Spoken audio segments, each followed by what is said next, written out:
Allez, Zinedine Zidane, c'est parti. Et c'est but. Et égalisation de Zinedine Zidane dans le temps additionnel sur ce coup franc qui a laissé de marbre David James.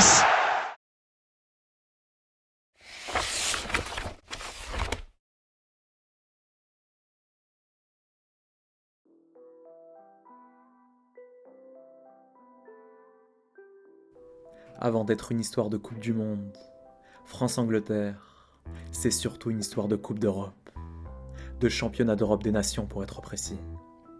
Bien souvent, des rencontres hyper médiatisées parce que mettant en jeu des personnalités hyper médiatiques. Comme par exemple lors de cette douce soirée estivale du mois de juin 2004, au Portugal, en plein cœur de Lisbonne. Thierry Henry, Gary Neville, Patrick Vieira, Frank Lampard, Robert Pires, David Beckham, Claude Makélélé, Paul Scholes, David Trezeguet ou encore Michael Owen. Plus qu'un simple match de poule, la rencontre qui oppose ce soir-là les Bleus aux Three Lions s'annonce comme l'un des moments les plus attendus de la compète, l'Himalaya du football européen. Une rencontre très serrée dont il est impossible de prédire l'issue finale. Tout le monde peut gagner, tout le monde peut perdre. Et tant mieux. Car au-delà du pronostic, c'est surtout le spectacle à venir qui excite nombre de supporters. Sur le papier d'ailleurs, difficile de dégager avec certitude un favori. Et même si depuis 2000, une génération tout entière reste marquée au fer rouge par le doublé Coupe du Monde Euro réalisé par les Bleus, le fiasco du mondial asiatique 2 ans plus tôt demeure dans toutes les têtes. A l'inverse, un mondial asiatique globalement réussi par les Anglais. Sorti en quart de finale par le Brésil, après un bon parcours, et surtout emmené par une génération nouvelle. L'exact inverse de l'équipe de France. Une tendance rapidement confirmée par le début de la rencontre. Quand, peu avant la mi-temps, David Beckham expédie de son pied droit un amour de coup franc déposé sur le crâne de Frank Lampard. 1-0 pour les Anglais. Pour beaucoup, un score logique et mérité. En face, les fantômes de 2002 semblent toujours présents. Ceux d'une génération française en bout de course, fatiguée d'avoir tout gagné et qui n'a simplement plus l'énergie nécessaire pour tenir son rang. Mais l'Euro 2004, c'est également la compétition d'une révélation. Anglaise, âgée d'à peine 19 ans, elle répond au nom de Wayne Rooney. Et à la 72e minute de jeu, elle s'offre le droit de ridiculiser Lilian Thuram d'un joli sombrero avant de filer tout droit vers la cage de Fabien Barthez. Pris de vitesse, Michael Sylvestre n'a alors d'autre choix que de sécher son futur coéquipier de Man United dans la surface de réparation. Penalty pour les Anglais. Comme un symbole, un gamin de 19 ans vient de se jouer à lui tout seul de la défense vieillissante de l'équipe de France. Et comme un autre symbole, David Beckham, le capitaine anglais et l'un des amis proches de Zidane au Real, va se charger lui-même de punir les Bleus. Mais c'est sans compter sur l'énorme parade de Barthez, qui plonge alors du bon côté, et repousse ainsi magnifiquement bien la tentative de son ex-coéquipier de United. Et après plus grand chose en réalité. Les Anglais tiennent, et les Bleus courent après le score. Ils n'y arrivent pas. Jusqu'à la 91e minute de jeu, et ce bon coup franc obtenu par Claude Makélélé sur le côté droit. A priori, c'est pour un gaucher. Un gaucher, l'équipe de France n'en a pas sur la pelouse, si ce n'est Vicente Lizarazu ou encore Michael Sylvestre. Oui, mais mieux qu'un véritable gaucher, les Bleus ont Zinedine Zidane. Sur un contre-pied parfait, le numéro 10 des Bleus égalise en effet. David James, le gardien anglais, n'a pas esquissé le moindre geste. La joie de Zizou sur sa célébration est à la hauteur de son soulagement. Il sait que cette égalisation miracle relève du hold-up pour les Bleus. Les Anglais le savent également. Et sur l'engagement, certains perdent carrément le contrôle des événements et finissent par prendre des risques inconsidérés. À l'image par exemple de Steven Gerrard, qui se rend coupable d'une passe en retrait lunaire en direction de David James, à mi-hauteur. Une aubaine pour Thierry Henry, qui n'a plus qu'à effleurer le ballon avant d'être crocheté par le gardien anglais.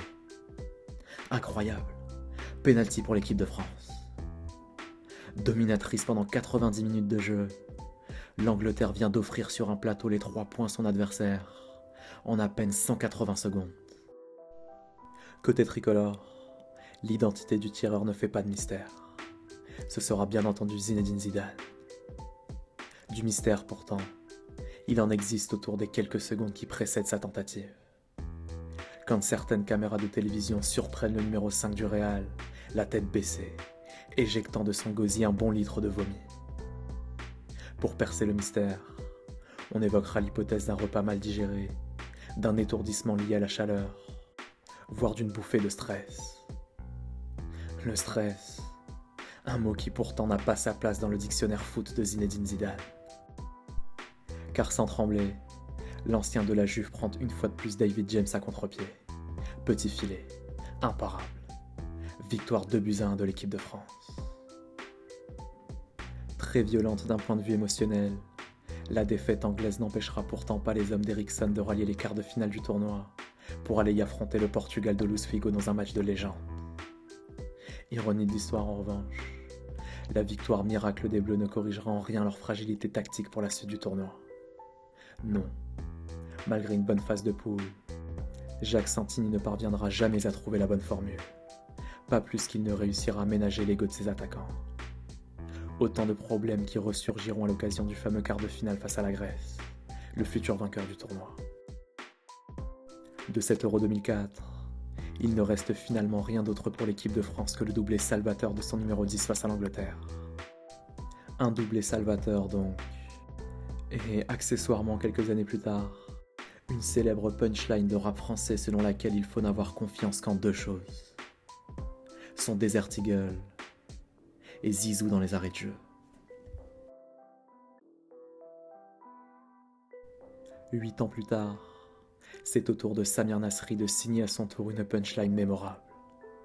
Seule différence avec le rappeur Karis, l'ancien Marseillais choisit d'adresser la sienne en direct devant les caméras de télévision et en plein match de poule France-Angleterre à l'Euro 2012.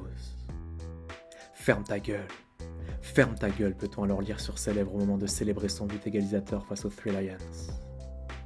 En cause, l'un des journalistes du quotidien L'Équipe, coupable selon Nasri de l'avoir injustement critiqué. Ironie de l'histoire là encore, le milieu de terrain mancunien sera auteur ce jour-là d'une prestation plutôt bonne, comme transcendé par la blessure narcissique infligée par le journaliste en question. Une rencontre néanmoins peu séduisante sur la pelouse.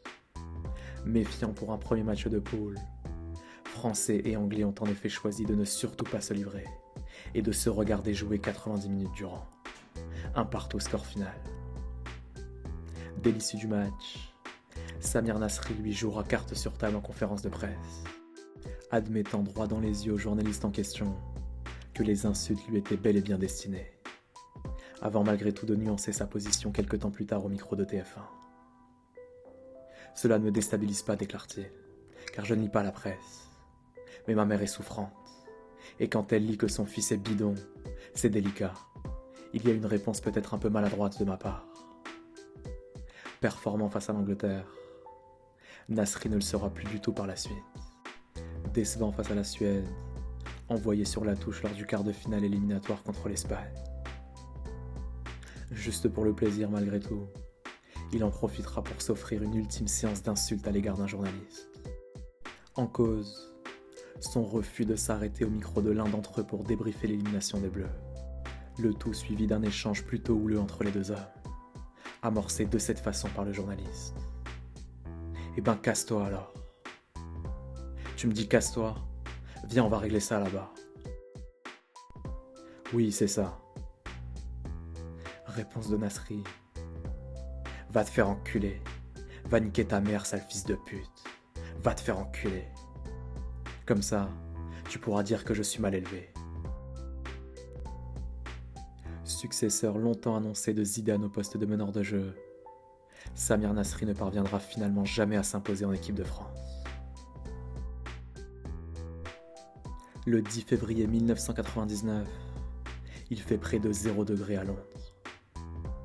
Mais sur la pelouse du stade Wembley, l'ambiance est beaucoup plus chaude. Et pour cause. En amical, l'Angleterre d'Alan Shearer affronte la France de Zinedine Zidane. Une rencontre de prestige et un énorme test pour les Bleus. 6 mois après avoir remporté le Mondial 98, Les coéquipiers de Didier Deschamps ont l'occasion d'écrire une nouvelle page de leur histoire. Pour la première fois, vaincre l'ennemi anglais chez lui, dans son stade de Wembley. Une prouesse que leurs ancêtres tricolores ne sont jamais parvenus à réaliser. D'autant que depuis le 12 juillet 98, ils sont désormais attendus. Attendus de pied ferme aux quatre coins de la planète, par tous ceux qui veulent se frotter à la meilleure équipe du monde désormais. En particulier à son numéro 10, tout juste auréolé du Ballon d'Or 98. Ce soir-là pourtant, il ne sera pas tellement question de Zidane. Non, car en réalité, c'est l'Europe tout entière qui s'apprête à découvrir le sens du but extraordinaire d'un attaquant de 19 ans qui répond au nom de Nicolas Anelka. Londres, là où il évolue sous les couleurs d'Arsenal, le connaît déjà bien, certes. Mais en sélection, l'ancien du PSG n'a jamais réussi à s'imposer. 6 mois plus tôt, il faisait partie du groupe des 6 indésirables d'Aimé Jacquet pour le Mondial 98.